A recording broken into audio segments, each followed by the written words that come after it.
자, 인사드리겠습니다. 안녕하세요. 네, 송원호입니다.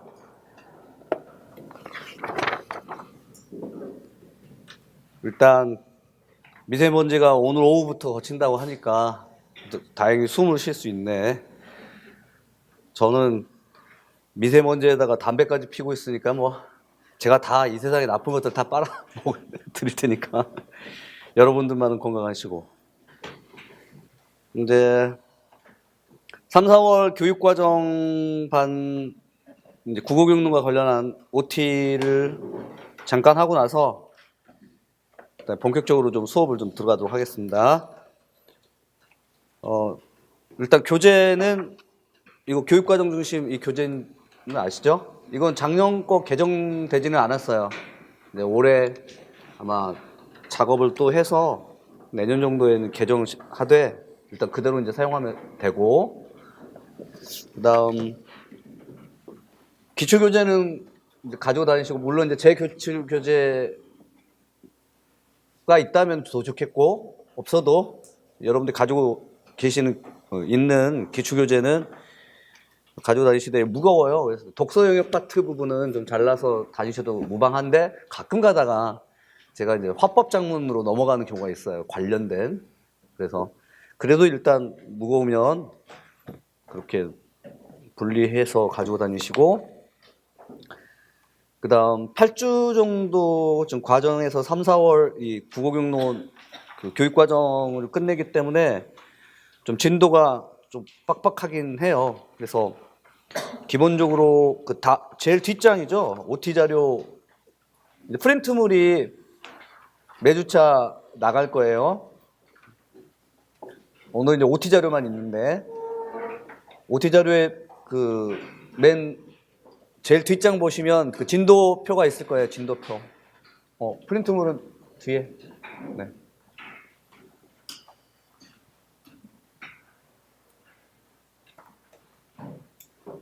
제 딸아이가 그 개강 첫 주 가가지고 OT 1시간만 하고 왔는데, 가는 시간, 오는 시간 다 합쳐보면 너무 시간이 아깝다고. 왜 그럴 거면 1시간 정도, 그것도 1시간 정도 OT를 하게 되는 것도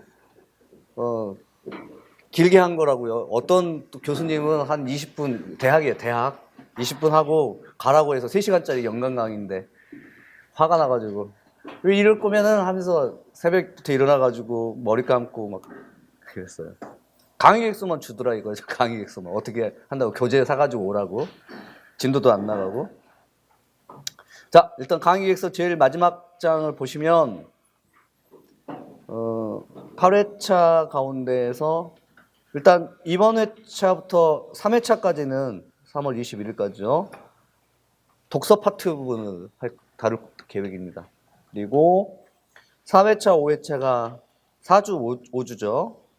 장문을 다룰 계획이고, 그 다음 6, 7, 8이 화법이에요. 장문이 이제 2주밖에 안 되지만, 화법하고 그 관련된 내용들이 많아서 공통된 내용들을 화법에서 또 다루도록 하고, 이렇게 해서 독서 파트 부분을 먼저 이제 다루도록 하겠습니다. 그래서 미리 이제 오늘은 예습을 못 하셨을 거예요. 왜냐하면 이제 이렇게 강의 객서가 아직 안 나왔으니까 다음 주부터서는 이 강의 객서대로 예습을 해주시면 될 것 같고, 그 다음 이제 앞장으로 되돌아가서 교육과정이란 무엇인가, 교육과정에 대한 이해, 그 다음 장 2쪽에 왜 교육과정을 학습해야 하는가, 3쪽 어떻게 교육과정을 공부해야 하는가, 뭐 그런 내용과 관련해서 뭐 간단하게 말씀을 드리도록 하죠. 일단 현재와 같은 그 임용시험 서답형 체제, 특히 한 최근 2, 3년간에 국한해서 말씀드릴게요. 14학년도부터 서답형 체제로 바뀐 이후에 한 15, 16, 그러니까 16, 17, 18? 16, 17, 18? 올해가 20학년도인가요? 그러면 한 3, 4개년, 16, 17, 18, 19, 한 4개년 그 기출 정도를 보면 교육과정을 굳이 공부하지 않아도 문제를 풀 수 있을 정도의 문제들이 나와요. 교육과정을 몰라도 문제를 충분하게 풀 수 있다. 그 정도로 교육과정에 대한 그 공부나 학습이 뭐 필수적인 것은 아니다. 절대적인 것은 아니에요. 그리고 또 뭐 가끔 가다가 여러분들이 뭐 합격 수기 같은 것을 보면 그런 교육과정을 안 봐도 난 합격했다. 이제 이런 것도 있을 수 있어요. 있을 수 있는데 우리가 이제 교육과정을 그 다루거나 공부하는 이유 중에 이제 한 가지는 교육과정을 이제 여기 그 처음에 교육과정이란 무엇인가의 첫 번째 점에 나와 있는 것처럼 국가 수준에서 마련한 추상적인 문서예요. 여기서 이제 중요한 건 뭐냐면 세 가지예요. 하나는 국가 수준이라는 거 하고, 두 번째로는 추상적인 것이, 그다음 세 번째로는 문서화된 형태라고 하는 건데, 이 국가 수준에서 마련한 추상적인 그런 문서가 직접적으로 출제되는 것은 아니야. 우리 임용시험에서. 그러니까 과거라고 하는 건 지난 7차 교육과정 시기예요. 그건 뭐 한 2000년도 그 시기니까 지금으로부터 한 20여 년 전에, 그때 이제 임용시험에서는 교육과정의 문서죠. 해설서에 빈칸 뚫기식으로 공부를 하면 그냥 합격하는 시험이었었어. 그 당시에는. 그래서 공부할 수 있는 게 개론서도 없었어요. 그 당시에. 지금처럼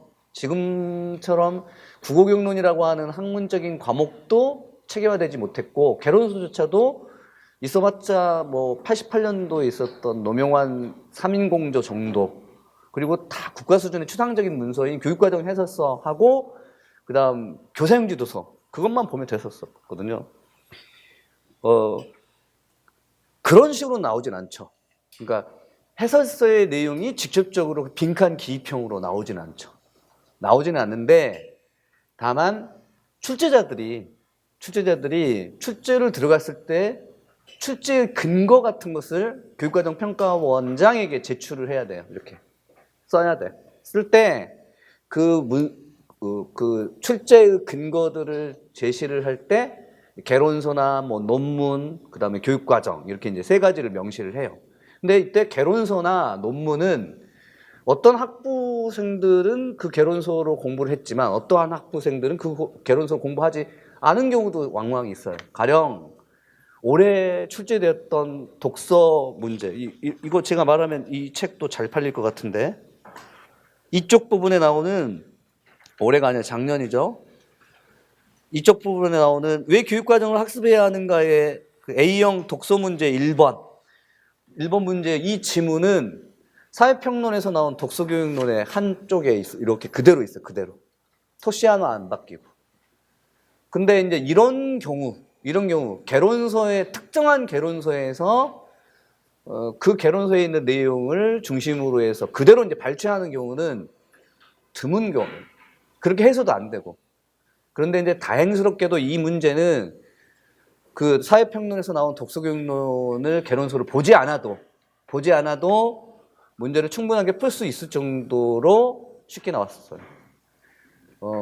개론서나 논문에서 근거를 해서 출제자들이 임용 문제를 출제한다는 것은 나중에 심화해서도 써야 돼. 그 정도로 위험한 일이에요. 그래서 그분들이 출제의 근거라고 삼는 것은 오직 하나밖에 없다. 그냥 모두 다 대한민국 학생들 가운데서 임용 국어수험생들이 볼 수 있는 공통적인 기준은 두 가지밖에 없어요. 하나는 교과서고 하나는 교육과정 해설서. 근데 교과서도 사설 출판사에서 지금 제공하는 경우가 많은 게 아니라 대부분이잖아요. 사설 출판사. 그래서 특정한 출판사의 특정한 교과서에 있는 내용들을 또 함부로 출제하기도 어렵고. 그래서 오직 있는 게 공통된 출제 근거는 교육과정밖에 없다. 근거만 되는 거예요. 두 번째로는 그래서 이제 국가 수준인 거야. 대한민국의 임용수험생들이 공통되게 보편타당하게 볼 수 있는 출제의 근거로 삼는 거고, 두 번째로는 교육과정 해설서의 내용을 보면 구체적이지 못하고 추상적이에요.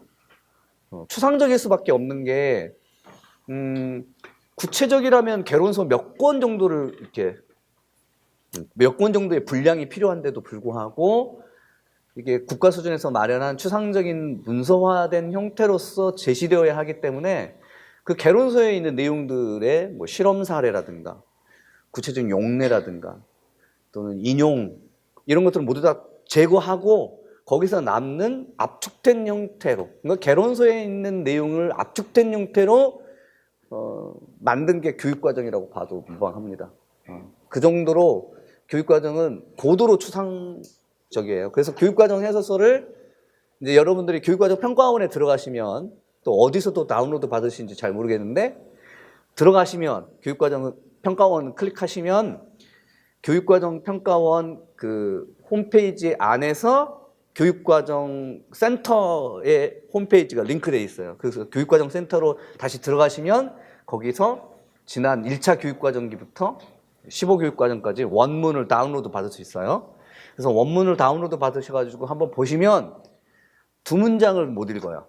두 문장을 못 읽어. 그 정도로 한 문장 자체가 워낙 압축적인 학술 개념으로 되어 있어요. 그래서 이런 고도로 추상적이고 압축되어 있는 이런 문서들을 혼자서 스스로 읽어내는 것이 힘들다. 힘들기 때문에 이 수업을 마련한 거예요. 그래서 이 수업 시간에 고도로 압축되어 있는 추상적인 문서는 사실상 프린트물로 이렇게 그 원문을 다운로드 받으면 한 50페이지 분량밖에 안 되지만 이 50페이지 분량이 개론서 10권을 그냥 압축한 거라고 봐도 무방할 정도예요. 그래서 개론서에서 다뤄지거나 또는 뭐 최근에 뭐 학회에서 다뤄지는 중요한 주제들, 그런 주제들을 이제 이 교육과정 해설 이 강의를 통해서 좀 소개도 드리고, 그다음에 또 이제 최근 임용 기출 문제의 어떤 방향 이런 것들도 한번 설정해 드리고, 그래서 설명을 좀 많이 제가 하는 편이어서 교육과정의 해설의 원문 자체는 압축적인 것은 여러분들이 내면화하시고 암기를 해주셔야 되지만 역시나 이제 암기 이전에 이해가 일단 필요할 거예요. 왜 이와 같은 개념어가 이 교육과정에서 활용되고 있는지, 그리고 그런 측면에서 직접적으로 임용 문제에 출제되지는 않지만 적어도 출제의 근거가 되는 개론서의 압축된 형태가 교육과정이기 때문에 저의 이제 강의가 이제 필요할 것이고, 그다음 두 번째로 여러분들이 이제 공부를 하실 때는 이제 그 프린트물의 제일 하단 부분에 나오는 일적 부분에 소개를 드리자면 원문은 이렇게 돼 있어요. 일적 부분에 하단 부분에 보시면 12독서 02-01 이런 식으로 문서 뭐 기호 표시가 돼 있고, 12는 이제 학년 구분이에요. 12학년. 그다음에 독서는 영역 구분이고, 02는 독서 영역을 02로 지금 구분을 하고 있고, 그 독서의 02의 1번 항목에 해당되는 게 글에 드러난 정보를 바탕으로 뭐 이렇게 나와요. 이걸 성취 기준이라고 합니다. 뭐라고? 성취 기준이라고 해요. 그리고 이제 성취 기준이라는 표현은 제일 위에 상단 부분에 교육과정 체계에 보시면 성취 기준이란 하면서 이제 세 가지 내용들이 나와요. 뭐 몰라도 됩니다. 몰라도 되지만 교사라면 일단은 아셔야 되겠죠. 학부모나 학생들은 몰라도 교사는 성취 기준에 대한 개념 정도는 알고 계셔야 돼요. 어제 저희 막내 아들이 이제 중학교를 입학했는데 수학 숙제가 있다고 해요. 근데 저 수학 못 하거든요. 저희 와이프가 이제 수학을 또 잘하고 해서, 근데 이제 와이프가 잠이 들어서 자고 있는데 엄마 깨우면 뭐 엄마가 화내니까 어떻게 하지 하고 얘가 이제, 그래서 아빠가 도와줄 수 있으면 한번 도와줄까? 근데 아빠는 수학 정말 문제 못 푸는데 어쩔 수 없이 엄마 깨워야겠다 했는데 프린트물 한 장을 딸랑 가지고 온 거야. 딱 봤더니 수학인데 수학 교육의 목표, 두 번째 항목이 수학 교육의 성격. 한 장에 한 장. 근데 그 수학 교육의 목표에 한 6문장에 빈칸 기입형이 있어. 그래가지고 수학 교육을 통하여 학생들은 생활 현장에서의 경험을 무엇으로 사고하고, 이런 식으로 이제 기입형이, 이거 무슨 말을 지금 집어넣는 거야? 제가 보니까 이건 교육과정 해설서의 앞부분에 있는 내용을 그대로 가지고 와서 빈칸 뚫고 있는 거예요. 그래서 선생님이 이거 내주냐? 했더니 내일까지 해오래. 이거 해줄 수 있는 사람은 아빠밖에 없다 하고 어제 평가원에 들어가가지고 15교육과정 원문 다운로드 받았어요.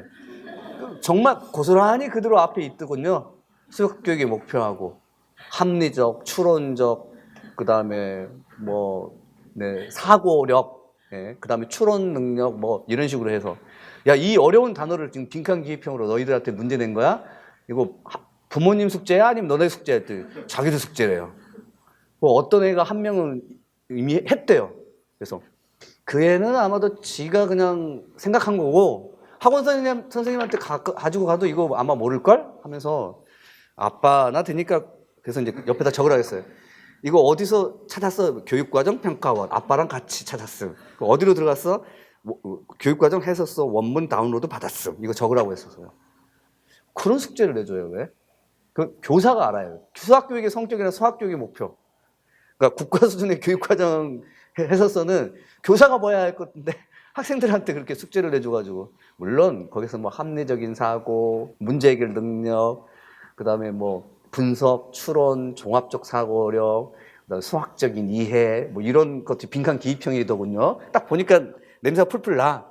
그런데 이런 건 수학평가 과제로 내줄 만한 것이 아니죠. 화가 나가지고 수학 선생님 내가 찾아간다고 말씀드려라. 그러지는 못하고 저희 이제 와이프가 이제 운영위원을 곧 하게 될 테니까 운영위원 통해 가지고 그런 수행평가 과제는 내줘서는 안 된다. 차라리 이런 거 있잖아. 중학교 1학년이니까 우리 실생활에서 수학이 어떤 도움이 되는지를 여러분들의 경험과 체험을 담아서 5문장 정도로 적어와. 에피소드나 일화로 만들어와. 그 정도는 수학적인 게 이래서 필요하구나라고 하는 거 느낄 거 아니에요. 그게 더 중요한 거지. 교육과정의 원문을 빈칸 기입형으로 만드는 그런 건 안 된 것 같아요. 우리만 알아야 돼. 성취 기준이라 우리만 알아야 돼. 학생들한테 얘들아 성취 기준이라는 설명할 필요도 없어. 성취 기준이라 학습자가 국어 수업을 통해서 도달해야 할 국어 능력이에요. 근데 국어 능력의 내적 특성, 외적 특성을 일정하게 진술한 거예요. 그런데 이제 이런 진술 방법도 정해져 있어요. 그 진술 방법은 세 번째 점에 있는 것처럼 일단 성취 기준 하나에는 담화 또는 근류형이 밝혀져야 한다는 점. 그다음 플러스 두 번째로는 내용 요소라고 하는 것이 들어가 있어야 된다는 점. 그다음 세 번째로는 서술어 부분은 항상 행동 서술어가 있어야 된다는 점. 이때는 행동 서술어란 분석할 수 있다, 해석할 수 있다, 평가할 수 있다, 조사할 수 있다, 탐구할 수 있다, 이해할 수 있다. 이와 같은 행동 서술어, 비교할 수 있다. 이와 같은 행동 서술어. 그래서 세 가지가 근류형이나 담화 유형이 들어가야 되고, 그 다음에 해당되는 영역, 그러니까 말하기, 듣기, 읽기, 쓰기의 영역에 내용 요소, 학습 내용 요소인 본질, 원리, 태도가 들어가 있어야 되며, 마지막으로 서술어 부분은 행동 서술어로 끝나야 한다. 이런 게 2007 개정 교육 과정에서 이렇게 성취 기준을 진술한다라고 하는 것이 확립되어 있어요. 그래서 그 일쪽 부분에 밑에 하단 부분에 보시면 12독서 02-01을 하게 되면 이제 글에 드러난 정보를 바탕으로 파악하며 읽는다라고 하는 게 이제 이 안에서, 여기서는 지금 근류형이나 구체적인 담화 유형이 밝혀지지는 않았어요. 왜냐하면 이 성취 기준 자체가 전략 중심의 이제 성취 기준이기 때문에 근류형이나 담화 유형은 밝혀지지는 않았죠. 하지만 이제 파악하기라고 하는 행동 서술어, 그 다음에 해당되는 교수 학습의 내용이 중심 내용, 주제, 글 구조, 전개 방식 이런 것들이 주요 학습 내용 요소로 이렇게 드러나 있습니다. 이럴 때 이제 여러분들이 공부하셔야 할 내용은 성취 기준 자체를 외우는 것은 의미가 없다. 성취 기준은 외워지지도 않을 뿐더러 외울 수도 없고, 그다음 외운다 하더라도 이제 금방 또 잊어먹어요. 그래서 성취 기준 자체는 외울 필요는 없지만 이 성취 기준을 이루고 있는 내용 요소는 알아야 한다. 그래서 이제 내용 요소에 대한 설명을 좀 드리겠습니다. 동그라미 2번에 이제 학습 요소라고 하는 게 있는데, 이 학습 요소는 성취 기준과 관련된 내용의 범위와 수준을 명료하게 제시하기 위한 것, 혹은 해당 성취 기준에 도달하기 위해서 교수학습 상황에서 배우고 가르쳐야 할 학습 내용이라고 했는데 좀 어려워요. 어려운 이유가 이거 보통 교수학습 내용이라고 표현을 하죠. 교수학습 내용이라고 하는 거 표현을 하는데 교육과정의 그 성취 기준과 교육과정의 이제 해설 부분을 보면 성취 기준의 해설 내용에 이제 이 성취 기준을 통하여 학습자들에게 무엇을 어떻게 가르쳐야 할 것인가를 명확하게 이제 해설서에 설명이 돼 있어요. 근데 그 해설서에 설명이 돼 있을 때 반드시 세 가지의 이제 범주로 나눠서 학습자들이 도달해야 할 내적 외적 특성을 세 가지의 범주 안에서 이제 담아서 이제 설명하는 거죠. 그와 같은 이제 범주를 내용이라고 하고 그다음 그것은 요소별로 세 가지 요소로 본질, 원리, 그다음에 태도 이렇게 설명을 해놨는데 좀 쉽게 설명을 하자면 하나의 성취 기준 안에는 두세 가지의 교수학습의 내용들이 담겨 있어요. 근데 그 두세 가지의 교수학습의 내용들을 찬찬히 따져보면 하나는 지식 형태예요. 지식이라고 하는 것은 일단 개념 같은 거. 개념. 근데 이 개념이라고 하는 형태는 뭐냐면 학생들이 주로 이해를 수반해야 돼. 이해를 수반해야 하는 것. 개념은 이해를 수반하는 활동이어야 하는 것. 그래서 학생들에게 가르쳐야 할 국어경론에서 말하기, 듣기, 읽기, 쓰기다라고 하면 문학이나 문법도 포함해서 어떤 특정한 개념을 가르치는 거예요. 가령 뭐 사실적인 독해를 지금 성취 기준으로 하면 사실적 독해에서 중요하게 다뤄지는 네 가지 개념이 중심 내용이라고 하는 개념, 주제라고 하는 개념, 글구조라고 하는 개념, 전개 방식이라고 하는 개념을 일단 이해를 해야 돼요. 일단은 이해를 하고 이것은 이제 개념 형태로 이해시키는 것을 목적으로 하는 그러한 교수학습 내용. 그걸 이제 우리가 본질이라고 불러요. 쉽게 말하면 개념과 관련된 이해 활동을 해야 하는 것. 그다음 두 번째로는 대부분의 국어교육론의 성취 기준의 교수학습의 내용들은 다 원리예요.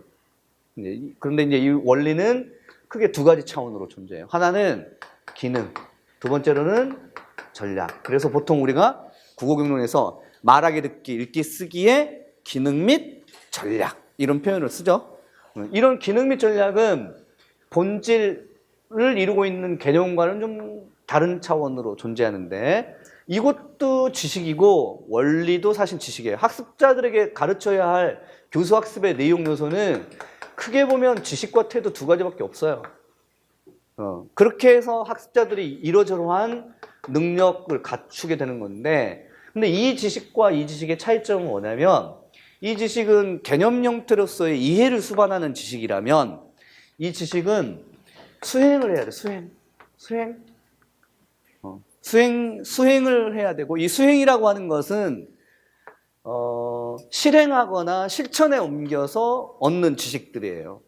그래서 보통 뭐 방법이라든가 또는 수행이라는 표현을 써서 방법지, 수행지 이건 이제 개념지, 명제지 이런 표현을 하죠. 그래서 두 가지의 지식의 두 가지. 그러니까 학습자들에게 하나의 성취 기준에서 가르쳐야 할 교수학습의 내용이란 지식과 혹은 아니야. 지식과 그다음 뭐죠?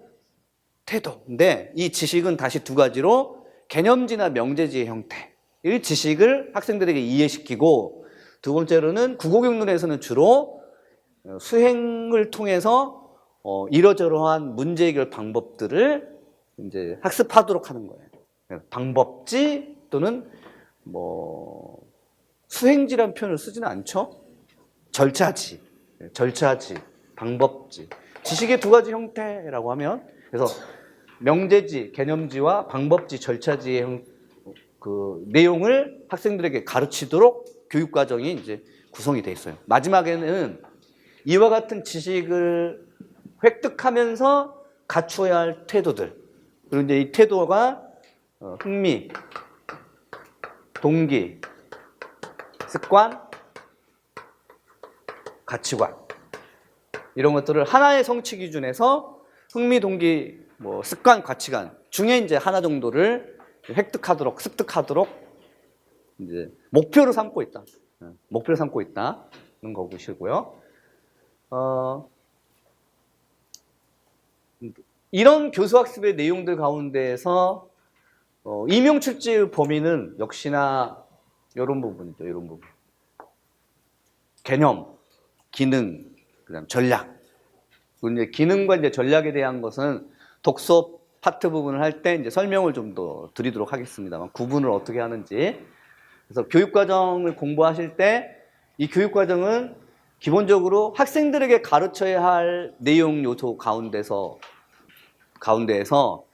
개념을 일단 중시 여긴다라고 하는 것. 학습자들이 알아야 할 것이니까 당연히 교사가 알아야 할 것이고, 그 다음 수행이나 방법을 통한 절차의 형태로 되어 있는 지식인 기능 및 전략을 가르쳐야 한다는 것이고, 지난 이제 교육과정의 변천사를 보면 1차 교육과정부터 이제 2015 개정교육과정까지, 그 다음에 1차부터 이제 7차까지는 차수 구분을 해서 한 10년 단위로 제일 1차 뭐 교수 요목기부터 시작해가지고 7차 교육과정기까지는 차수 구분을 했어요. 한 대체적으로 보자면 10년 텀 정도를 두고서 물론 이제 꼭 10년은 아니야. 하지만 이제 7차 교육과정 이후부터서는 수시개정 체제로 해서 차수 명칭이 아니라 연도 명칭을 해요. 그래서 2007 개정, 2009 개정, 2012 개정, 2015 개정 이렇게 하죠.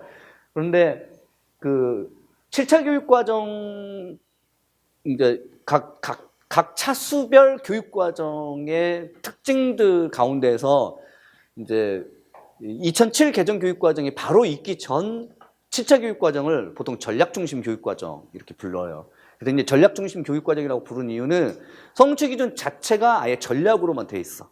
성취기준 자체가. 모든 성취기준이 전부 다 전략을 가르쳐야 돼라고. 그 전에 또 6차 교육과정기 또 최근에 2015 교육과정기는 교육과정이 개정될 때마다 우리 교육과정은 무슨 중심의 교육과정이에요. 이렇게 뭐 학능 중심 교육과정 뭐 이런 표현을 쓰잖아요. 근데 2015 교육과정은 무슨 중심 교육과정이기보다는 핵심 역량 강화, 핵심 역량이라는 표현을 쓰죠. 컴피턴스를 번역한 게 역량인데 좀 애매모호해요. 거기는 문제 해결 역량, 창의적 사고 능력 역량 해가지고 6개의 역량들로 이제 구분을 했지만 기본적으로 2015 교육과정은 그 전에 있었던 7차 교육과정에 있었던 전략중심 교육과정 이후에 바뀐 건 거의 없어. 성취 기준이 만들어지는 성취 기준이 몇 개 있고 빠진 성취 기준이 몇 개 있을 정도지 성취 기준 자체의 변함은 그렇게 크지 않다. 그러니까 총론을 만든 교육과정 집필진의 생각만 변했을 뿐 그 안에 있는 세부적인 교육과정의 성취 기준은 거의 변함이 없어요. 그래서 가끔 가다가 제가 7차 교육과정까지도 이렇게 언급해 주는 경우도 있을 거예요. 자, 아무튼 기본적으로 우리가 교육과정에서 임용 수준에서 좀 접근한다면 그 임용 수준에서 접근해야 할 부분들은 일단 교육과정을 이루고 있는 개념이 있고 그 다음 이 개념뿐만 아니라 거기서 소개되고 있는 기능 및 전략들이 있고 근데 이제 이게 추상적이기 때문에 이 추상적인 개념이나 기능 및 전략들을 이제 이해하는 것이 일단 필요하다. 이 정도를 이제 말씀드릴 수 있습니다. 그게 거기 동그라미 2번에 있는 학습 요소에 대한 설명이에요. 설명 다 드렸어요? 자, 그러면 바로 그 예의 일쪽 부분에 나와 있는 것 학습 요소. 예를 들면 12독서 02-01 해가지고 사실적 내용을 파악하며 읽는다. 다음에 가항 해가지고 뭐가 나오죠? 학습 요소. 그리고 이제 이 학습 요소가 개념 형태로 되어 있거나 아니면 기능 및 전략명이 있을 것이다. 보니까 여기서는 사실적 읽기라고 하는 명칭이 있고 가로쳐지고 몇 개의 개념이 나와요? 4개의 개념. 중심 내용, 주제, 글구조, 전개 방식. 근데 이 4가지는 개념이면서 동시에 중심 내용을 파악하는 방법, 절차, 주제를 파악하는 방법, 절차, 글구조를 파악하는 방법, 절차, 전개 방식을 파악하는 방법, 절차까지 학생들이 알아야만 할 것들이에요. 왜냐하면 말하기, 듣기, 읽기, 쓰기는 그냥 개념 형태로 이해만 되면 끝나는 것이 아니라 그것을 직접 수행을 통해서 그 방법을 획득을 해야 돼요. 그러니까 우리가 보통 지식이 2가지 형태가 있다면 아까 말씀드렸던 대로 명제지혜 형태하고 방법지혜 형태가 있다면 빛은 예를 들면 과학에서 빛은 지구를 7바퀴 반을 돌아요. 1초 동안. 이것은 수행을 통해서 방법을 통해서 실천을 통해서 얻을 수 없는 것. 좀 추상적인 것. 이런 것은 이해를 해야 하고 자전거를 탈 줄 알아야 해. 자전거를 탈 줄 안다라고 하는 지식. 그런 지식은 자전거의 구조나 얼개나 쓰임새나 기능을 몰라도 탈 줄만 알면 돼. 탈 줄 아는 거니까 이건 직접 수행을 통해서 얻을 수 있는 지식. 근데 이제 국어경로는 주로 빛은 1초 동안 지구를 7바퀴 반을 돌아요 라고 하는 개념은 그렇게 많지는 않아요. 그리고 그것이 중요한 게 아니라 오히려 중심 내용이라고 하는 개념을 몰라도 글을 읽고 중심 내용을 파악할 줄 알아야 되고, 그죠? 글구조라고 하는 개념을 몰라도 글구조를 파악할 줄 알아야만 돼. 그와 같은 기능 및 전략을 중심으로 한 방법지나 절차지의 형태가 대부분이에요. 국어경로는.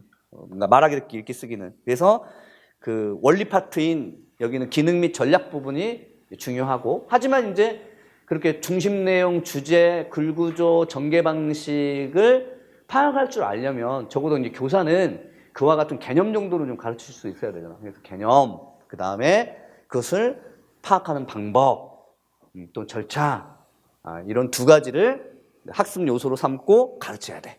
그런데 교육과정에서는 그 다음에 이제 성취기준 해설을 보면 이 성취기준은 글을 읽고 중심 내용, 주제, 글구조, 전개 방식을 파악하는 사실적 독해 능력을 기르기 위해서 설정하였다. 사실적 독해란 글에 드러난 정보를 총합하여 글의 표면적인 의미를 파악하는 것을 말한다. 이를 위해서 내용의 중요도 평정, 중심 내용과 세부 내용의 구분, 각 문단 내용들 사이의 관계 파악, 선정한 내용들의 종합과 재구성 등의 독해 기능을 종합적으로 동원해서 글의 내용을 파악하도록 한다 라고 하면서 끝나요. 근데 이 부분의 문장들을 읽고 나서 여러분들 고개를 들고 이제 이것을 외워야 돼.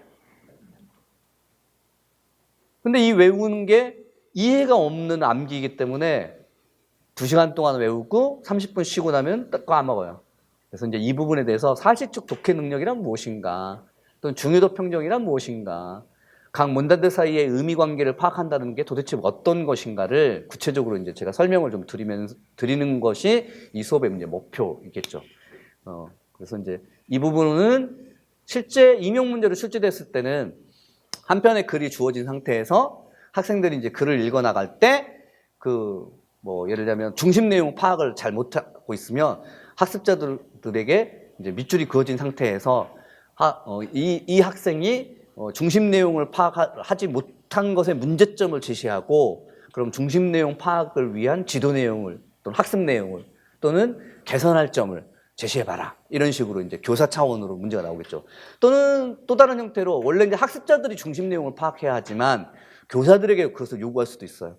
이 글의 중심 내용을, 각 문단의 중심 내용을 포함하여 글 전체의 중심 내용을 서술할 것. 이런 식으로 요구할 수도 있기도 해요. 자, 이런 식이에요.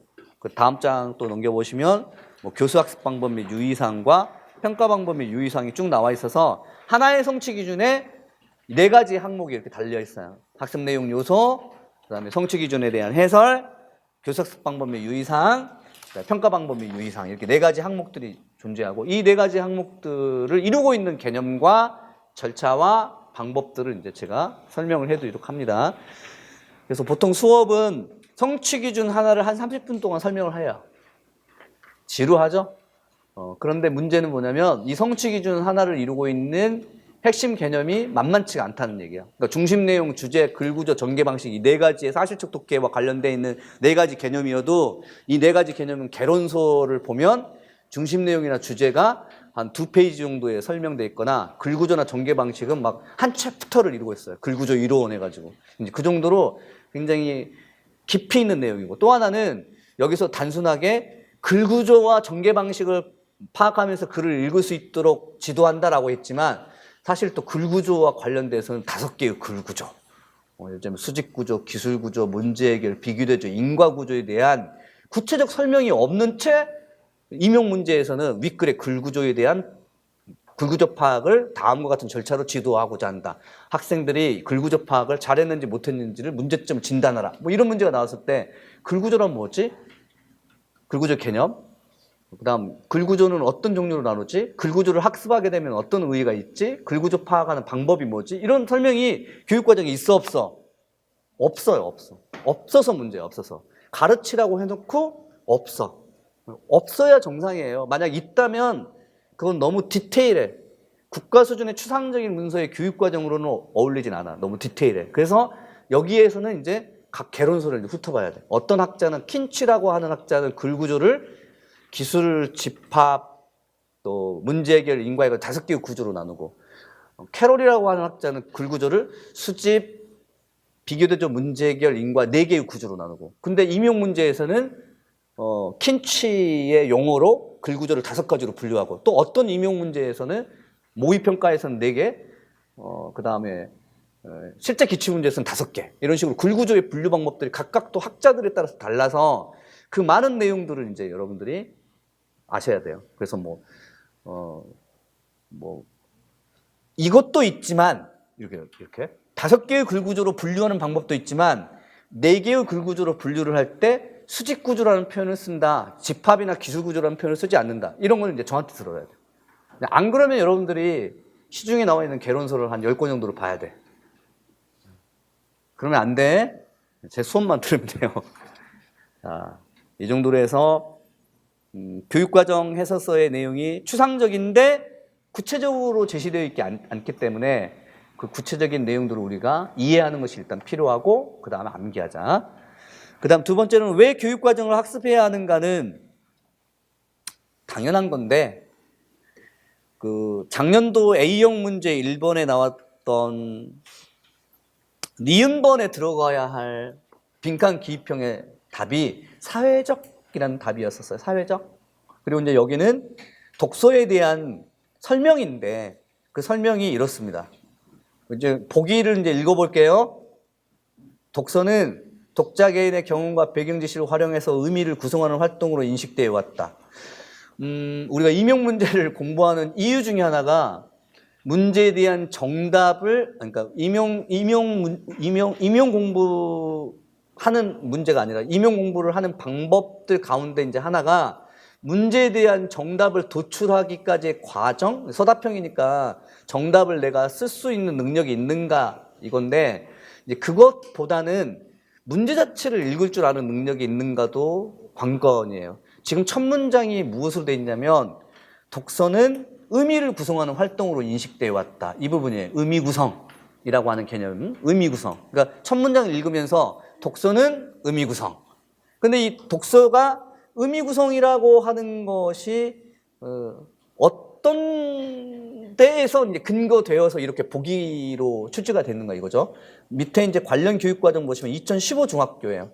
2015 중학에 읽기는 글에 나타난 정보와 독자의 배경 지식을 활용해서 문제를 해결하는 과정임을 이해하고 글을 읽는다. 예, 학습 요소, 그 다음에 선취 기준 해설, 그 다음 세부 설명에서 독자는 글을 읽고 의미를 구성하는 과정에서 여러 가지 문제에 직면하게 된다라고 해서 독서의 행위를 의미 구성 행위로 이렇게 보는 교육과정의 이제 근거가 이렇게 존재하고 있는 거예요. 의미 구성으로서의 독서. 이럴 때 이제 문제 해결 과정으로서의 독서의 특성이 있는 거고. 근데 아마도 여기에 근거했을 것이고, 이제 또 보기를 또 읽어보겠습니다. 일반적으로 의미 구성의 주체는 개별 적자로 전제되는데, 이는 독서가 사적인 활동으로 인식되기 때문이다. 그러나 최근 협동학습의 원리를 반영하여 독자들이 글에 대한 이해와 반응을 서로 교류할 수 있게 하는 독서지도 방법이 확산되고 있고, 이러한 방법으로는 삐리 등이 있는데, 이거 기억번은 몰라도 돼요, 지금은. 근데 이 독서지도 방법들은 독자들 간 의미 경쟁을 통해서 내용을 명료하게 파악하고 합리적인 의미로 내면할 수 있게 해주고, 또한 새로운 생각을 얻거나 입장 변화를 가져올 수 있게 하는 장점도 있고, 그래서 개별적 대의 독서는 개인 차원에 머무르지 않고 확장되어 소통하는 효과를 한다. 이때 글의 의미는 무슨 차원에서 재구성되고 공동체에서 공유되고 소통된다. 이로써 독자는 개인 차원의 독서와는 다른 새로운 주체로서의 독자로 성장할 수 있다. 라고 해서 니은의 차원 부분의 앞부분에 들어갈 빈칸 기입형의 답이 사회적이었었어요. 수능처럼 교육과정을 몰라도 그냥 수능처럼 생각해도 이거 사회적 차원이군 하고 이제 풀 수도 있는데, 다만 이것의 근거는 어디로부터 왔는가? 거기 3쪽 부분에 보시면 2015 고등학교 1학년에 읽기는 읽기를 통해서 서로 영향을 주고받으며 소통하는 사회적 상호작용을 이해하고 글을 읽는다 해서 학습 요소로 사회적 상호작용에서 읽기. 선정 의도에 보시면 이 성취 기준은 읽기는 독자의 머릿속에 자신만의 독창적인 의미를 구성하는 것이 아니라라고 했으니까 결국 독서를 의미 구성으로 보는 중학교의 관점이 하나 있고, 두 번째 관점으로는 근데 거기에서 그러한 독자 개인의 의미 구성만이 아니라 그것을 넘어서서 독자가 속한 구체적인 상황과 맥락 속에서 다른 구성원, 이게 공동체야. 다른 공동체 구성원들과 상호작용하면서 의미를 만들어가는 과정. 해서 고등학교 1학년에는 독서를 사회적 행위로서의 독서로 보는 거예요. 그래서 의미 구성을 두 가지로 나눠보면 중학교에서는 개인 차원의 의미 구성, 인지적 의미 구성이고, 두 번째 2015 고등학교 1학년에서는 사회적 의미 구성, 이렇게 보면 인지 구성과 사회적 구성, 이 두 가지로 이제 차원으로 나눠서 교육 과정이 지금 있고, 이것을 바탕으로 해서 2019학년도 작년도 A형 문제 1번이 그 출제의 이제 논점이 되겠죠. 물론 이 문제 1번은 다시 한번 말씀드리지만 이 보기 부분은 사회평론 개론서에 이렇게 내용이 그대로 이제 있다. 하지만 개론서에 있다 할지라도 결국에 근거가 되는 게 뭐냐? 교육 과정에 근거가 되지 않으면 특정한 개론서의 내용을 발췌할 수는 없는 일이에요. 그리고 여기는 또 수능처럼 풀어도 문제가 풀어져요. 사회적이라고 하는 층. 그래서 쉬웠다 이거죠. 그래서 왜 교육 과정을 학습해야 하는가를 다시 한번 물어보면 직접적인 근거는 되지 못해도, 직접적으로 출제되지는 않아도 이 문제 출제의 근거가 되는 논점은 제공한다. 결국 이 작년도에 나왔던 2019학년도 A형 문제 1번의 구체적인 논점은 뭐였냐면 독서를 어떻게 바라보는가, 그러니까 독서의 본질과 특성이고, 그런 교육 과정에서는 독서의 본질과 특성을 어떻게 바라보는가, 중학교 수준에서는 개인 독자의 머릿속 사고 과정으로서 독서를 봐요. 그걸 의미 구성이라고 표현하죠. 그런데 고등학교 1학년에 올라가게 되면 사회적 의미 구성으로 본다는, 이 두 가지 차원으로 보는 거예요. 하나는 인지적 구성으로 보는 거, 또 하나는 사회적 구성으로 보는 거고. 그리고 이제 이런 인지 구성과 사회적 구성은 멀리 이제 거슬러 올라가 보면, 개론서 차원으로 올라가 보면 독서를 바라보는 독서 교육 이론, 독서란 무엇인가, 독서를 어떻게 무엇을 학습해야 할 것인가에 독서와 독서 교육을 바라는 독서 이론 및 독서 교육 이론인데, 그 독서 이론 및 독서 교육 이론의 세 가지 독서 이론 및 세 가지 독서 교육 이론 중에 두 가지, 하나는 인지 구성주의, 또 하나는 사회적 구성주의 관점을 교육 과정이 그대로 이제 받아들인 거예요. 그래서 하나는 중학교 성취 기준, 하나는 고등학교 성취 기준으로 만든 게 작년 기입형 문제 출제 논점이었어요. 그래서 독서의 본질과 특성을 구성주의 관점으로 바라보되 인지 구성주의가 아니라 사회적 구성주의로 바라본다라고 하는 거. 이렇게 이제 이해를 하려면 교육 과정의 성취 기준 자체가 암기되는 것이 아니라 이 성취 기준 자체를 이루고 있는 추상적이기 때문에 그 이론적인 근거는 어디로부터 왔는가, 이론적인 근거를 이제 우리가 이제 이해를 할 필요가 있다. 이해하셨죠? 그래서 학습해야 하는 거고요. 그 다음 3쪽에 그럼 어떻게 교육 과정을 공부해야 하는가라고 하는 것은 크게 두 가지밖에 없어요. 뭐 여기는 뭐 길게 설명되어 있지만, 하나는 3쪽 부분에 어떻게 교육 과정을 공부해야 하는가 하면 교육 과정에서 제시되어 있는 개념어, 학술어가 있어요. 학술 용어. 그래서 단 이제 교육 과정에서 제시된 개념어는 그게 활용만 될 뿐 글 구조가 무엇인지, 중심 내용이 무엇인지, 글 구조를 파악하기 위한 절차나 방법은 무엇인지 구체적인 설명이 없어요. 그래서 이런 구체적인 설명이 없는 것을 개론서로 보충해야 돼. 아니면 개론서에도 설명이 안 되는 경우가 있어요. 그러면 그것은 교과서를 봐야 돼. 교과서의 교사용지 도서는 구체적인 방법이나 절차가 아주 구체적으로 나와 있어요. 단 그 교과서 필진들이 문제예요. 왜 문제냐면 다르잖아. 예를 들면 고등학교 1학년 2015 개정교육과정은 11종이에요. 11종 교과서의 지필진이 다 교수진들이 다 달라서 사실적 독해라고 하는 그 단원 안에서 중심 내용과 주제와 관련된 개념 설명이 각각 또 다를 수도 있고, 파악하는 방법이나 절차마저도 다를 수도 있어. 하지만 이제 그렇게 완전히 완벽하게 다르다라고 하는 것은 임용 문제에서 출제되지는 않아요. 예를 들자면 이런 거예요. 전개 방식이라고 하는 용어. 전개 방식이라는 용어는 과거 7차 교육 과정 때 독서나 작문에서 흔히 썼던 거예요. 근데 이 전개 방식이라고 하는 용어는 내용 전개 방식이라고 해서 동태적 내용 전개 방식, 정태적 내용 전개 방식 이런 식으로 7차 교육 과정 때는 설명을 해요. 근데 이와 같은 내용 전개 방식이라는 전개 방식이라는 용어가 2007 개정 교육 과정으로 바뀌면서는 내용 전개 방식 이런 표현을 쓰지 않고 관습적 전개 방식이라고 해야죠. 정태, 동태 이런 게 아니라 처음, 중간, 끝에 3단 구성을 전개 방식으로 표현해요. 그러니까 전개 방식이라는 용어를 어떤 교과서는 내용 전개 방식이라고 이렇게 설명하는 경우도 있고 어떤 교과서는 관습적 전개 방식으로 설명하는 경우가 있고 근데 교육 과정에서는 전개 방식이란 이런 것이라는 설명을 하지 않았으니까 그런 문제가 생기는 거예요. 그런데 그렇게 만약에 전개 방식이라는 용어가 어떤 교과서 집필진에게는 그런 식으로 이해되거나 저런 식으로 이해되면 이 전개 방식의 용어를 함부로 임용 문제에서는 쓸 수가 없다는 거예요. 만약 낸다고 할지라도 전개 방식에서 보충 설명을 하는 거야. 앞에 예를 들면 다양한 문단 전개 방식 가운데 내용 전개 방식을 학습한다. 해서 가로쳐 놓고 예를 들면 논증, 설명, 서사, 묘사. 다시 설명으로는 뭐 정의, 분류, 분석, 비교대조 등을 학습한다. 이런 식으로 아주 구체적으로 말하거나 아니면 전체적인 글이 이루고 있는 관습적 전개 방식을 이해한다. 처음, 중간, 끝. 아예 이런 것이 주어질 거예요. 주어질 거라고. 그래서 헷갈리는 것은 없다. 그리고 각자 필집마다 다르다면 그런 임용 문제는 출제되기도 어렵고 된다 할지라도 구체적으로 아마 주어질 것이다. 어려워할 바는 없다. 다만 그와 같은 교육 과정을 이루고 있는 용어가 무엇을 지칭하는지를 알고 가야 한다. 이해하셨죠? 네, 그거고요. 대표적으로 작년에 비형 문제에 나왔던 논증 방법이라고 하는 문제가 있는데 이거는 뭐 몰라도 됩니다. 아니 지금 몰라도 된다고. 나중에 배울 테니까. 그 다음 마지막으로 육적 부분의 제일 밑에 영역별로 내용을 체계화하고 재구성한다. 이 부분에 대한 설명은 교재를 좀 보면서 설명을 좀 드리겠습니다. 교재 펼쳐보시죠. 독서 파트 부분을 한번 보시죠. 108쪽 교재를 보시면 108쪽부터 109쪽에 나와 있는 독서 영역 교육과정 체계가 있는데 이게 2015 교육과정의 독서 영역의 교육과정 체계예요.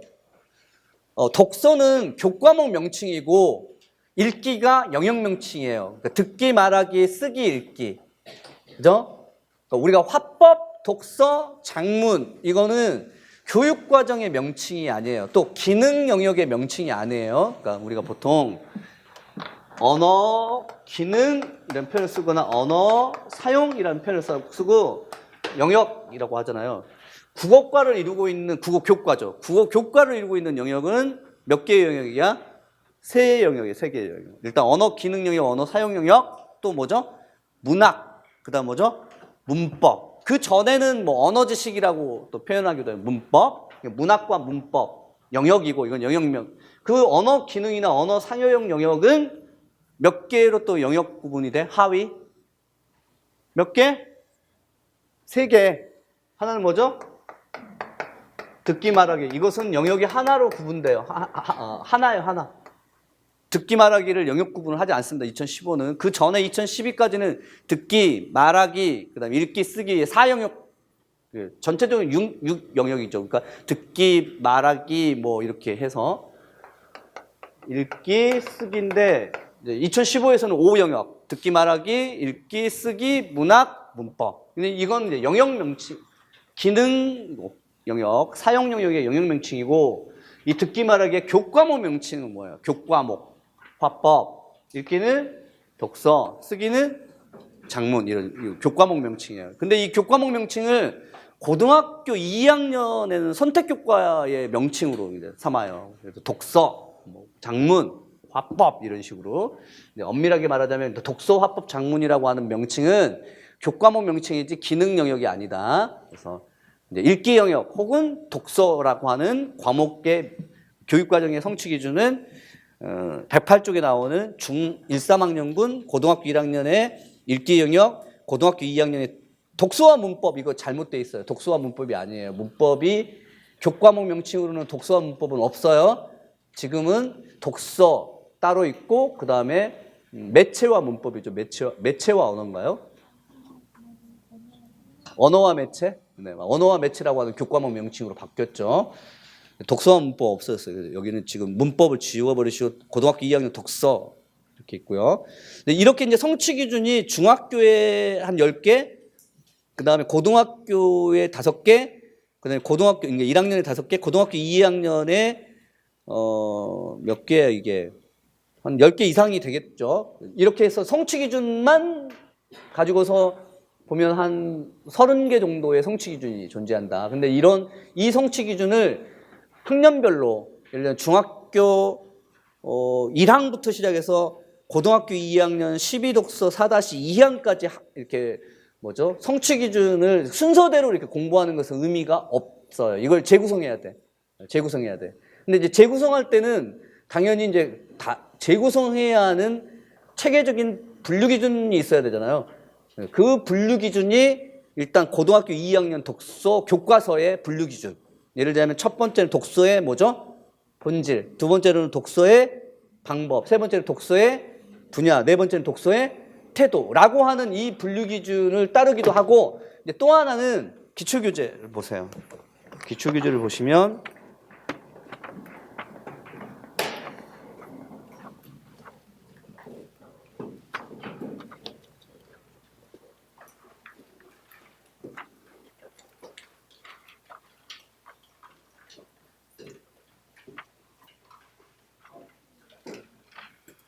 (238쪽) 독서교육론 제일 앞장 부분에 보시면 2018부터 98년도까지 독서 영역 기출 발문 유형 및 핵심 개념이라고 하는 표 같은 게 나오는데, 이 표가 이제 교육 과정을 분류하는 기준이 될 거예요. 거의 비슷해요.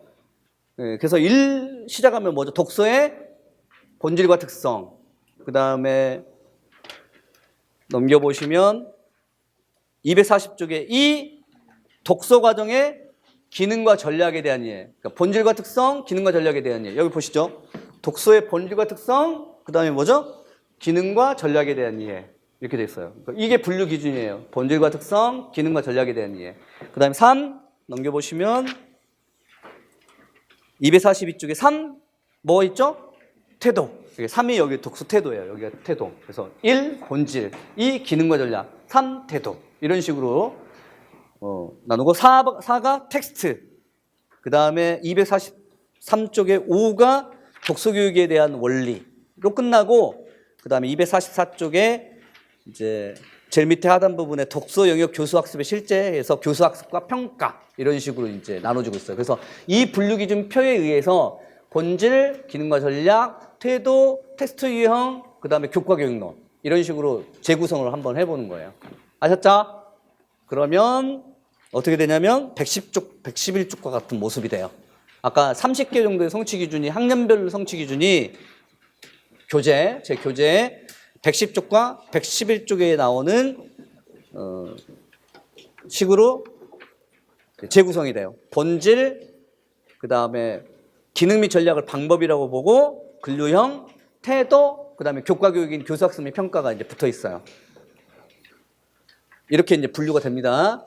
그래서 이제 이런 분류의 체계로 교육과정의 한 30여 가지의 성취 기준을 이제 항목별로 제1 항목인 본질과 특성 부분에서 2-3개의 성취 기준, 그다음 제2 항목인 독서 방법 부분에서 읽기 전, 읽는 중, 읽은 후 이런 식으로 성취 기준을 학습하도록 합니다. 그다음 112쪽의 교재에 넘겨보시면 수업 중에 다뤄야 할 당연히 교육과정의 해설 원문은 15교육과정이에요. 하지만 이 15교육과정은 그 근거가 됐던 게 12교육과정이고, 또 이 12교육과정에 또 근거가 됐던 게 2009, 2007 교육과정이기 때문에 이 세 개의 교육과정을 각각 비교를 하면서 또 수업을 또 진행을 할 거예요. 특히나 15교육과정을 이제 해설서를 다운로드 받으셔가지고 원문을 보실 분들은 한번 보시기 바랍니다만은 보는 게 상당히 불편한 이유 중에 하나가 체계화가 덜 돼 있어요. 오히려 이제 체계적인 것은 지난 2007 개정, 2009 개정 교육과정이 정말 체계적이고, 그 다음에 성취 기준의 숫자를 줄여버렸기 때문에 그 성취 기준 숫자도 줄여놓고 해설서의 내용 자체도 이제 줄여놨어요. 그래서 이게 반드시 해설돼야 하는데도 불구하고 2009에는 있는데 15에는 지금 빠져 있는 경우가 많아요. 그래서 2009에 나와 있는 해설서의 내용을 또 보충해가지고 또 제가 설명도 드리기도 하고 해서 기본적으로 제 수업은 15교육과정을 수업을 하지만 10이나 9나 지난 7차 교육과정 때 해설서의 원문의 내용들이나 개론서의 내용들을 가지고 와서 설명을 드리겠다. 그래서 내용이 좀 길어졌었어요. 자, 이렇게 해서 전체적인 분류 체계를 이제 살펴봤고, 이건 외울 필요는 없습니다. 외울 필요는 없는데, 다만 이와 같은 독서 교육과정의 재구성에 되는 내용 구성을 가지고 있다. 보시면 되고, 그 다음에 OT는 이제 이 정도로 해서 마치도록 하고, 7쪽 부분에 강의계획안이 나오죠.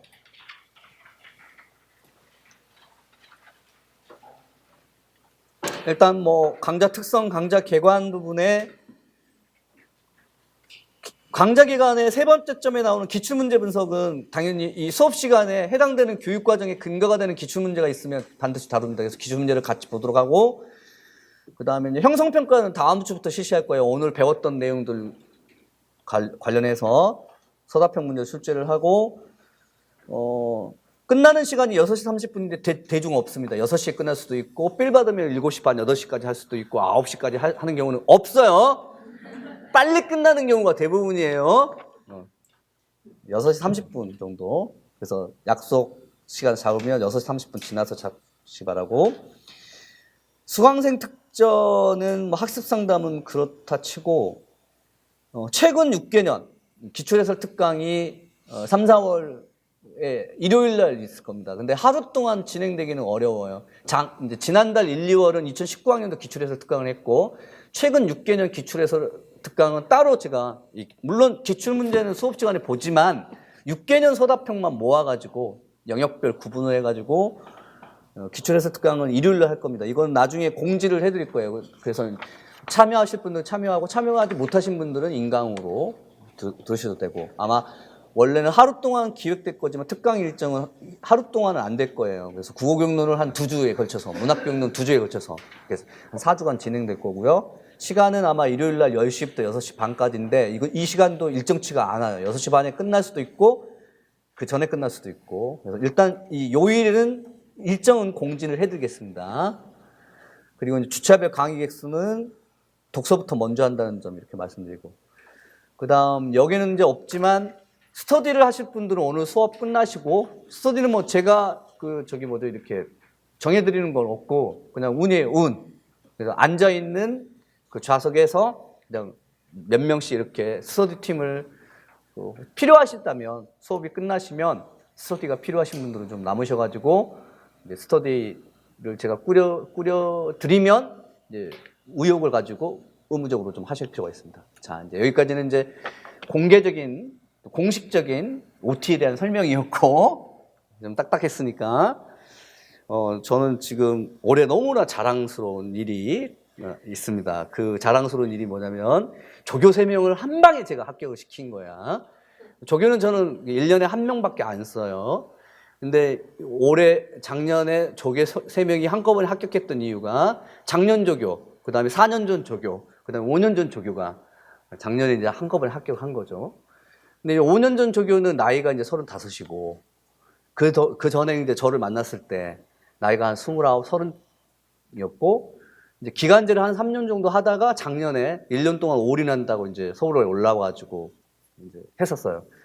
근데 이제 조교 같으면 제가 눈에 밟히죠. 1년 동안 저를 보좌에 왔고, 제 싫은 소리, 뭐 무슨 소리 다 들어가면서 1년 동안 했다가 기간제 하고 나서 그동안 간간히 이제 기간제 할 때 한 번씩 연락을 하다가, 선생님 저 드디어 이제 임용 공부하러 올라옵니다 하고 이제 올라왔어요.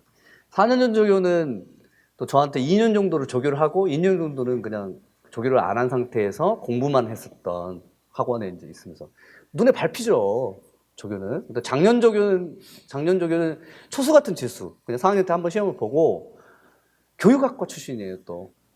네. 복전인가 부전공을 해가지고, 저는 이제 1년 만에 합격하리라는 생각을 안 했는데, 그 조교 3명을 제가 합격을 시켰어요. 이거 너무 자랑스러워. 이건 자랑할 만하고. 근데 이제 조교만 합격시키고, 그럼 다른 학생들은 어떻게 한 거야? 눈에 안 밟히니까, 눈에 안 들어오니까, 눈에 들어오면 당연히 제가 그분은 어떻게 됐을까, 그 학생은 어떻게 됐을까 이렇게 하죠. 근데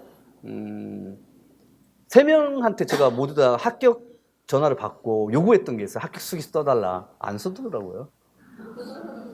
안 써주더라고요. 바쁜지 넥타이만 하나 선물해주고, 넥타이가 아니라 저기 뭐죠? 그 머플러 또 저녁 사주고, 또 전화만 오고 내려오시면 제가 또 모시겠습니다 뭐 이렇게만 하고, 안 모셔도 되니까 합격 수기 써달라니까. 왜 그러냐면, 너 어떻게 해서 기간제를 하면서도 합격을 했냐. 기간제 3년 동안 그동안 공부했던 것들이 다 달아나잖아요. 중학교 가르쳤다고 했는데 정말 다 달아났다고 해요. 교육과정 공부할 때 너무 새롭고, 또 4년 동안 또 공부하신 조교는 또 지겨워서 어떻게 참았냐.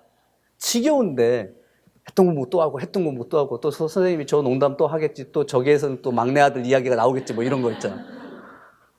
어떻게 참았느냐. 그 작년 조교는 또 어떻게 전공도 하지 않았는데, 그것도 초수 같은 재수인데, 그러니까 초수 같은 재수여도 전공을 하지 않았기 때문에 4학년 그 초수 때 봤던 시험을 제대로 봤을 리도 없고 공부를 제대로 할 리도 없는데, 뭐 어떻게 1년 동안 너 머리가 좋은 거냐. 성대 출신이거든요, 성대. 그래서 머리가 좋은 거냐. 머리가 좋아서 너 그런 거다. 이제 결론은 제가, 너가 합격 수기 안 써주니까 내가 결론을 이렇게 낸 거다. 너 머리가 좋다. 너는, 그래서 이 3명이 도대체 공통점이 뭐냐. 각각 처한 상황도 달라. 처한 상황도 다르고 성격도 다르고 공부 방법도 달라요. 예를 들면 5년 전 조교는 올라와서 한 일이 2달 동안 개론서 읽기, 시중에 나온 개론서 읽기, 그 다음에 교육과정 파기, 그 다음에 기출문제 복기하기, 물론 수업 들으면서. 4년 전 조교는 했던 거 또 보고 또 하고, 스터디에서 또 다르고. 작년 조교는 한 게 없대요. 한 게 없대요. 그러니까 그 학생들이 공통적으로 저한테 말한 게, 합격 수기에 적을 만한 내용이 없을 정도로 특별하지 않았다는 거예요. 뭔가 비법이 좀 있을 텐데 특별하지 않았다는 게 뭐지? 다시 한번 제가 설명을 재차 요구했지만 들을 수가 없었어요. 그래서 이제 혼자 결론을 냅니다. 혼자 결론을 내면 찬찬히 그분들의 공부 방법론을 보니 상황도 다르고 성격도 다르고 공부하는 스타일도 다른데 공통적인 게 딱 하나 있었어요. 일단 노량진에서 공부했다는 거? 선생님 뭐가 그게 중요해. 노량진에서 공부하는 게. 노량진 사육신 여기 올라가면 떨어진다고 하는데 뭐가 그게 중요해요. 그러면 인강 들으면 다 떨어지나요? 그게 아니라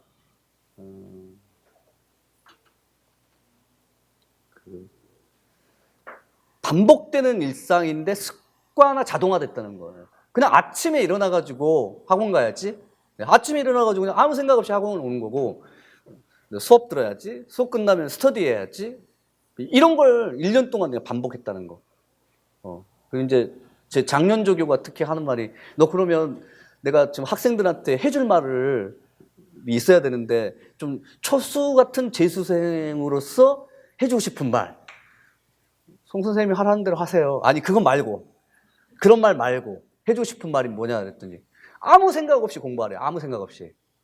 이때 이제 아무 생각이라고 하는 것은 뭐 집에 가면 걱정 많잖아. 다음 달 되면 수학료 내야지, 생활비 떨어졌지, 커피값, 이런 생각으로부터 좀 벗어나라는 거야.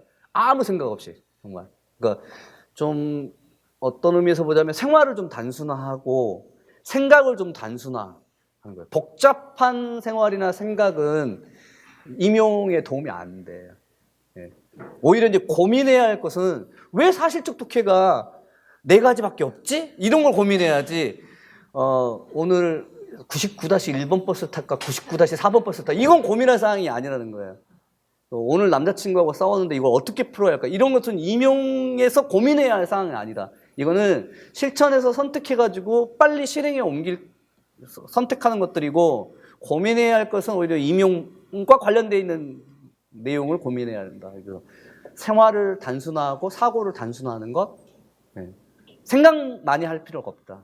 그리고 자동화되고 습관화되는 일상, 그냥 아무런 생각 없이 그냥 시간을 보낸 것 같아도 그냥 공부하는 생활 자체를 1년 동안 해야 한다는 거.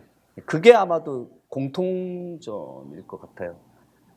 여러분도 고민하지 마시고 무슨 말씀인지 아셨죠?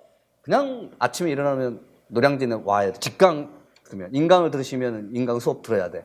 그다음에 또 연기하지 말고 막 이렇게 뒤로 미루지 말고 그때그때 해야 되고 반드시 해야 할 것은 미루지 말고 하시면 됩니다. 단순화해서 잘 따라오시기만 하면 돼요. 알겠죠?